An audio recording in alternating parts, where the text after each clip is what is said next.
Hello everyone, my name is Vivek Sharma and in this video we will be discussing about 5 major articles. सबसे पहले India Cyprus के बारे में discuss करेंगे, then cyber warfare के बारे में डिस्कस करेंगे, देन बॉन्ड यील्ड के बारे में डिस्कस करेंगे, देन ऊपा की बेल प्रोविजंस के बारे में डिस्कस करेंगे एंड लास्ट में रेनफॉल मेजरमेंट के बारे में डिस्कस करेंगे। तो ये कुछ आर्टिकल्स हैं जो आज हमने डिस्कस करने हैं। सबसे पहले अभी जो साइप्रस के प्रेसिडेंट है निकोस, ये इंडिया के विजिट पे पहुंचे और इंडिया के साथ इन्होंने 2026 से लेके 2031 का एक डिफेंस रोड मैप साइन किया है।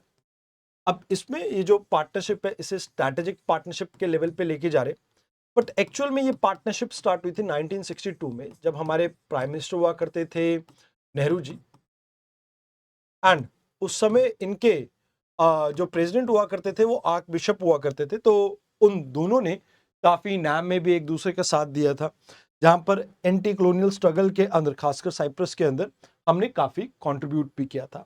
देन यहाँ पे हम नेट सिक्योरिटी प्रोवाइडर रहे साइप्रस के लिए, जहां पे यूएन पीस कीपिंग फोर्स में हमने साइप्रस के लिए काफी हेल्प भी की है। अब यहाँ पर साइप्रस का इशू की बात की जाए तो आप ये देखिए कि भाई जो ये टर्की के साथ इसका एक इशू चल रहा है, जैसा हमारा पाकिस्तान के साथ चल रहा है, तो उसका पीसफुल रेजोल्यूशन के ऊपर हमने फोकस करने के लिए कहा है एंड कहीं ना कहीं यूनाइटेड नेशन सिक्योरिटी काउंसिल जो है उसके बेस्ड रेजोल्यूशन के थ्रू इसको सॉल्व किया जाएगा, ये कहा गया है। तो कहा जाता है कि भाई देखो, ग्लोबल हाई टेबल्स की बात की जाए तो साइप्रस हमेशा से इंडिया के क्लेम्स को, जैसे यूनाइटेड नेशन सिक्योरिटी काउंसिल में सीट्स के क्लेम को कहीं ना कहीं सपोर्ट करता है। एडिशनली जो न्यूक्लियर सप्लाई ग्रुप है इसमें भी इंडिया को सपोर्ट करता है। तो कहा जाता है कि भाई देखो, जो अभी हमारे जो रिलेशंस हैं वो और ज़्यादा स्ट्रांग इसलिए हो रहे हैं क्योंकि टर्की और इंडिया के रिलेशन काफ़ी अच्छे नहीं चल रहे। टर्की पाकिस्तान के साथ साइडेड है अभी, एंड इसी को बैलेंस करने के लिए हमने साइप्रस के साथ हाथ मिलाया। मोर ओवर हम कहीं ना कहीं यूरोपियन यूनियन में, क्योंकि साइप्रस की प्रेजेंस है वहां पे, तो यूरोपियन यूनियन में हमारे को एक ट्रस्टेड अलाई मिल जाता है यहाँ पे। एंड एडिशनली जो India middle east eastern Europe economic corridor है, इसको भी ये सपोर्ट करते हैं। अब यहाँ पे एक फायदा हमारे को ये भी हो सकता है, देखिए साइप्रस के जिस तरह से टेंशन चल रहे हैं टर्की के साथ, तो ये हमारे लिए एक डिफेंस एक्सपोर्ट डेस्टिनेशन हो सकता है।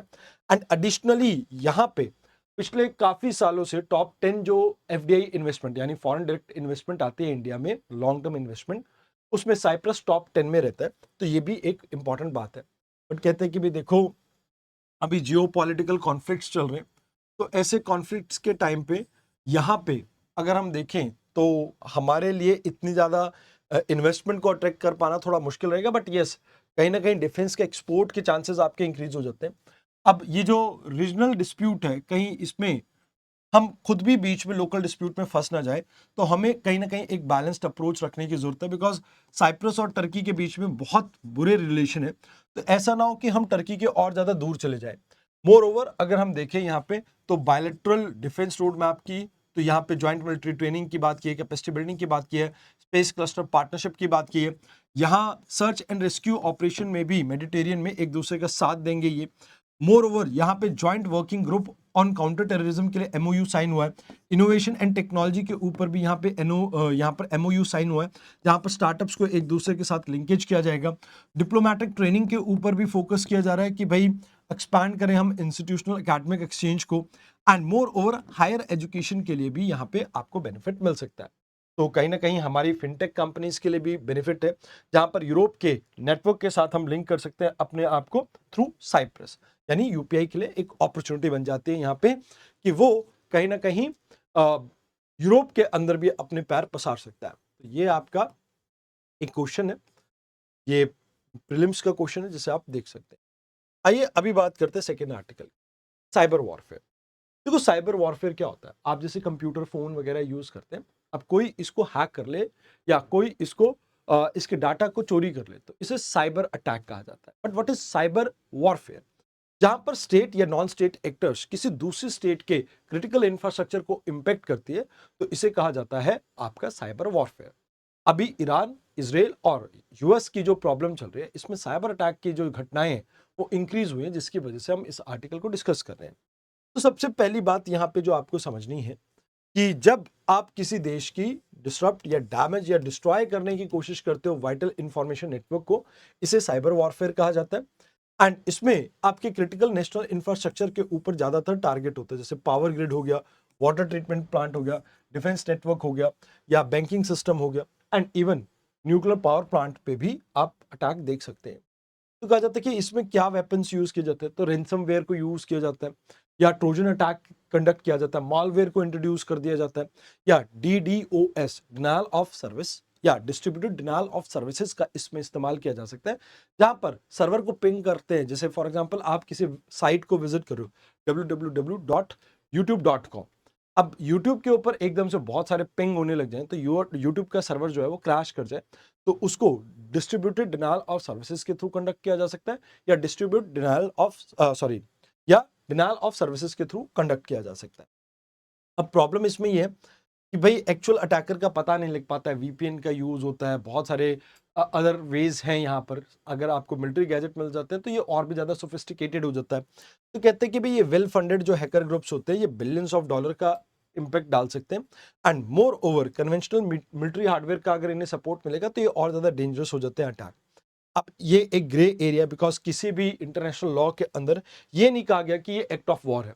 जैसे आपका आर्टिकल 2 क्लॉज 4 जो है यूएन चार्टर का, ये कहता है कि भाई अगर आपकी कोई टेरिटरी को अटैक करता है तो आप उसके ऊपर क्या कर सकते हो, रिटेलिएट कर सकते हो। बट इस केस में कोई भी क्लैरिटी नहीं है, ये एक प्रॉब्लम है। तो कहते हैं बुदापेस्ट कन्वेंशन है, बट बुदापेस्ट कन्वेंशन में स्टेट जो स्पॉन्सर्ड अटैक होते हैं उनको इंक्लूड नहीं किया जाता है। तो कहा जाता है कि भाई देखो यहाँ पे माइनर डिसरप्शन या एक वॉर, इन दोनों के बीच में आपको एक क्लैरिटी लानी चाहिए। कहीं ना कहीं ओरिजिन का प्रूफ नहीं हो पाता है कई बार कि आप कौन से एरिया से ये अटैक आपका हुआ है, कंडक्ट किया गया है, वो भी एक प्रॉब्लम है। कई बार एडमिसिबल लीगल एविडेंसेस नहीं होते। अब आप कोई ऐसा प्रोजेक्ट रन कर रहे हो जो कि आप दुनिया के सामने नहीं लाना चाहते हो, अब उसके ऊपर कोई साइबर अटैक कंडक्ट हो तो आप उसकी डिटेल शेयर ही नहीं कर पाओगे, एंड कहीं ना कहीं कोई अप्रोप्रिएट फॉरम नहीं है जहां पे जाके इस चीज को डिस्कस किया जा सके। यस, इंडिया के पास भी वर्नेबिलिटी है, जैसे हमारे क्रिटिकल इंफ्रास्ट्रक्चर है, बैंकिंग सिस्टम है, पावर ग्रिड्स हैं, पावर प्लांट्स हैं, ये सब भी कहीं ना कहीं आपके इंटरनेट के थ्रू कनेक्टेड है। तो ये एक बड़ी प्रॉब्लम है हमारे सामने, एंड यहाँ पे इंडिया को चाहिए कि एक्टिवली कहीं ना कहीं डिप्लोमेटिक वे के थ्रू एक कंसेंसस बिल्ड करने की कोशिश करे ग्लोबल नॉर्थ एंड साउथ के बीच में, ताकि एक होलिस्टिक लॉ आ सके, एंड क्लियर यहाँ पर थ्रेशोल्ड होना चाहिए कि भी माइनर डिसरप्शन आप कर सकते हो बट मेजर डिसरप्शन नहीं होनी चाहिए, that can be an act of war, और सामने वाली कंट्री के पास इसका रिटेलिएशन क्या पावर होगा। तो इससे रिलेटेड ये मेंस का आर्टिकल है जिसे आप देख सकते हैं। आइए अब बात करते हैं बॉन्ड की एंड बॉन्ड यील्ड की। तो हम बात कर रहे हैं गवर्नमेंट सिक्योरिटी की। अब जैसा आपको पता है कि भाई थोड़े दिन अच्छे नहीं चल रहे हैं, यानी वर्ल्ड इकोनॉमी चाहे इंडिया हो, जापान हो या यूएस हो, सभी जगह पर बॉन्ड यील्ड इंक्रीज कर रही है। अब यील्ड क्यों इंक्रीज कर रही है इसको समझना होगा। सबसे पहले आप सिक्योरिटी को समझिए, बॉन्ड को समझिए। तो बॉन्ड की अगर बात की जाए तो बॉन्ड दो टाइप के होते हैं, एक होता है शॉर्ट टर्म, एक होता है लॉन्ग टर्म। अब शॉर्ट टर्म क्या होता है, जहां पर 1 साल तक की आपकी मियाद हो, जैसे आपके टी बिल्स होते हैं, ट्रेजरी बिल्स, तो यहां पर ये 91 डेज के हो सकते हैं, 121 डेज के हो सकते हैं, 364 डेज के हो सकते हैं। तो ये आपके शॉर्ट टर्म हो गए। अब लॉन्ग टर्म में मोर देन 1 ईयर, आप 10 साल का भी हो सकता है, 20 साल का भी हो सकता है, 50 साल का भी हो सकता है, दैट डिपेंड्स। तो कहते हैं कि भाई अभी कॉन्स्टेंटली हमें ये देखने को मिल रहा है कि भाई ये जो बॉन्ड यील्ड है इसके ऊपर इंपैक्ट आ रहा है, बिकॉज गवर्नमेंट बोरोइंग कर रही है ज्यादा। तो कहते हैं कि भाई ये जो गवर्नमेंट सिक्योरिटी है ये क्यों बोरो की जाती है, क्यों बॉन्ड ये इशू किए जाते हैं, जब गवर्नमेंट को डेफिसिट बजट के अंदर फाइनेंसिंग की जरूरत पड़ जाए। तो यहाँ पे ये जो बॉन्ड है, बॉन्ड यील्ड डिपेंड करती है किस चीज के ऊपर, कि क्या बॉन्ड का प्राइस चल रहा है। अगर प्राइस ऊपर की तरफ जाएगा यील्ड डिक्लाइन करेगी। अब जैसे बॉन्ड यील्ड कैसे आती है, लेट्स से आपके पास एक 100 रुपए का बॉन्ड है, अब आपने इसे खरीदा था 95 रुपीज में, तो इसके ऊपर 5% आपको पैसा मिल रहा है, तो ये 5% आपका बॉन्ड यील्ड हो गया। अब जितना इसका रेट ऊपर चला गया, मान लो ये 96 रुपए में बिकने लग गया या 97 रुपए में बिकने लग गया, तो दैट मीन्स यहां पर बॉन्ड यील्ड आपकी कहीं 4 या 3 रुपए रह गई है, तो ये कहीं ना कहीं कम हो रही है। तो बॉन्ड का जो प्राइस है उसकी और बॉन्ड यील्ड की आपसी अपोजिट डायरेक्शन में रिलेशन है, तो यानी इनवर्सली प्रोपोर्शन है। अब कब आपके बॉन्ड मूव करते हैं, तो कहते हैं कि भाई जब आपकी यील्ड इंक्रीज होती है। यील्ड कब इंक्रीज होती है, जब इंटरेस्ट रेट हाइक हो जाए। तो यानी अगर आपका रेपो रेट आरबीआई इंक्रीज कर देता है तो आपकी बॉन्ड यील्ड भी इंक्रीज हो सकती है, बिकॉज यहां पर इंटरेस्ट जो है वो और ज्यादा महंगा हो जाएगा। तो कहते हैं अब क्यों ऐसा हो रहा है, तो कहते हैं कि भाई अभी एक तो टैक्सेस वगैरह का थोड़ा इशू चल रहा है कि भाई टैक्स कलेक्शन कम है, रेवेन्यू जो है वो कम है और एक्सपेंडिचर ज़्यादा है, तो इस वजह से कहते हैं। फिर उसके साथ साथ आपकी एक बड़ी प्रॉब्लम ये है कि इन्वेस्टमेंट भी थोड़ी कम आ रही है बाहर से, तो वो भी एक रीज़न है जिसकी वजह से अभी ये प्रॉब्लम देखने को मिल रही है कि भाई इंडिया के अंदर बोरोइंग हाई है। अब कहते हैं बोरोइंग हाई होगी तो इसका क्या असर होगा, तो कहते हैं क्राउडिंग आउट इफेक्ट देखने को मिलता है, जहाँ पे आपके जो प्राइवेट सेक्टर है इसके पास पैसा ही नहीं बचेगा इकोनॉमी में इतना कि वो लाइक बोरो कर सके किसी भी बैंक से। मतलब बैंक से अगर आपकी गवर्नमेंट बोरो कर लेगी तो प्राइवेट सेक्टर के पास बोरोइंग की अपॉर्चुनिटी कम रहेगी और इससे ओवरऑल इकोनॉमी के अंदर स्लो डाउन देखने को मिल सकता है। तो कहते हैं कि भाई अब 2008 के बाद ऐसी पहली बार सिचुएशन आ रही है जहां पर बॉन्ड यील्ड इतनी तेजी से आपकी इंक्रीज कर रही है। तो कहते हैं जो जब भी अगर आपकी बॉन्ड यील्ड डिक्लाइन करती है तो इसमें जो एग्जिस्टिंग बॉन्ड होल्डर्स हैं उनको कई बार आप ये कह सकते हो लोअर रेट ऑफ इंटरेस्ट भी मिलता है। तो ये चीजें हैं जो आपको यहाँ पे याद रखनी है। आइए अब बात करते हैं अगले आर्टिकल की। अगला आर्टिकल सुप्रीम कोर्ट की वर्डिक्ट अबाउट दी उपा एक्ट। उपा एक्ट क्या है? 1967 में हमने अनलॉफुल एक्टिविटी प्रिवेंशन एक्ट लेके आए थे और इसके अंदर आप ये कह सकते हो कि एक सेक्शन है, सेक्शन 43D क्लॉज 5। अब इसमें यह कहा जाता है कि लेट्स से अगर एक पर्सन को गवर्नमेंट ने अरेस्ट किया तो उसे 180 दिन तक न्यायिक हिरासत में रखा जा सकता है बिना चार्जशीट फाइल किए। नॉर्मली अगर आप भारतीय न्याय संहिता की बात करें तो बीएनएस के अंदर यह कहा गया है कि भाई आप 90 दिनों तक रख सकते हो, 60 से 90 दिनों तक, बट उसके बाद आपको चार्जशीट फाइल करनी पड़ती है। अब यहां पर एक एडिशनल बात यह आ जाती है कि जनरली सुप्रीम कोर्ट की कई आपकी गाइडलाइंस आई थी जिसमें यह कहा गया था कि bail is norm, jail is exceptional.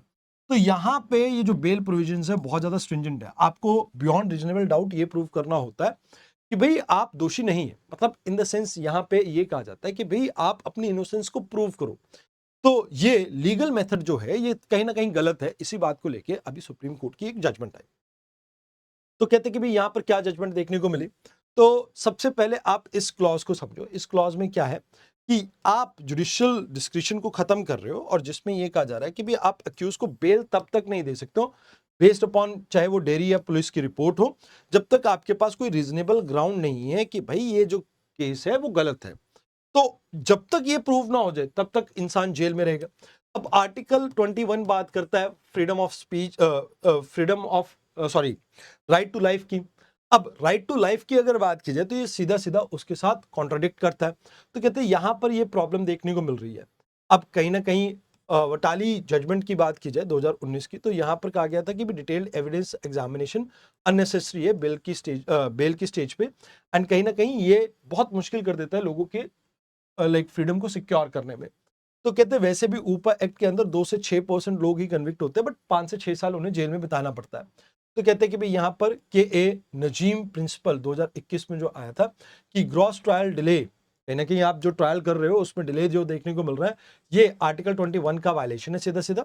Syed इफ्तारी view जो है इसको भी आप समझे कि ग्रेविटी क्या है ऑफेंस की और क्या यहाँ पर ह्यूमन राइट्स हैं, दोनों के बीच में आपको एक बैलेंस क्रिएट करना पड़ेगा। अब मान लो कोई टेरर अटैक के लिए कोई पर्सन रिस्पॉन्सिबल है, हमने उसको विद कुछ एविडेंसेस गिरफ्तार किए, तो ठीक है कुछ इन्वेस्टिगेशन के टाइम पे आपको डिले हो सकता है, but it should not be like कि भी आपने किसी इनोसेंट पर्सन को यहाँ पर कैप्चर किया और आप उसको टॉर्चर कर रहे हो, तो वो चीज़ नहीं होनी चाहिए।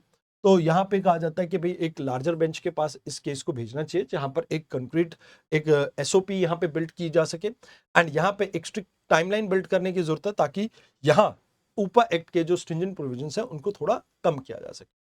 तो यहाँ पे ये आपका मेंस का क्वेश्चन हो गया और ये आपका प्रीलिम्स का क्वेश्चन।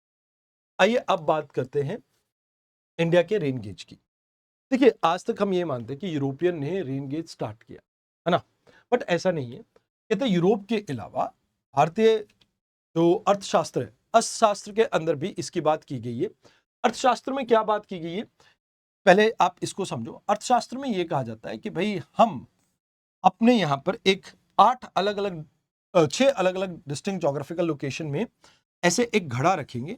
इस घड़े में बारिश का पानी आएगा जिसमें आप एक ड्रोना को मेजर करेंगे और एक ड्रोना आपका 13.2 kg के आसपास होगा। तो कहते हैं इससे वहां पे गवर्नेंस में हेल्प मिलती थी कि क्या टैक्स लगाना है, क्या सब्सिडीज देनी है, तो उसको आप समझ पाते थे। एंड ऐसा ही एक सिस्टम कोरिया में भी आपको देखने को मिला एंड उसके बाद कई सालों बाद आपको यूरोप में देखने को मिला। तो कहते हैं कि भाई यूरोपियन एडमिनिस्ट्रेटर थे, कोई हिस्टोरियन थोड़ी थे, तो कहीं ना कहीं उनकी यूरोपियन सेंट्रिक बायसनेस आपको देखने को मिलती है उनकी पॉलिसीज के अंदर। एंड एडमिनिस्ट्रेशन कहीं ना कहीं इंडिया का भी थोड़ा लूप साइडेड रहा है, जहां पे इवन आफ्टर इंडिपेंडेंस भी हमने आज तक इस चीज को थोड़ा सीरियसली नहीं लिया, आज तक भी इसके ऊपर रिसर्च नहीं की है। तो कहते हैं कि भाई देखो, नॉन स्टैंडर्ड वे में तो आप यहाँ पे साइमन गोज को यूज कर सकते हो, गेज को सॉरी, बट यहाँ पे टिपिंग बकेट रेन गेज सबसे अच्छा और ऑटोमेटेड वे है जिसके थ्रू आप बारिश को मेजर करते हो। तो इसके रिगार्डिंग ये आपके लाइक चीजें हैं जो आपको यहाँ पे ध्यान में रखनी है। तो मेंस और प्रीलिम्स का ये आपके क्वेश्चन हो गए। तो आज के डिस्कशन में इतना ही, धन्यवाद।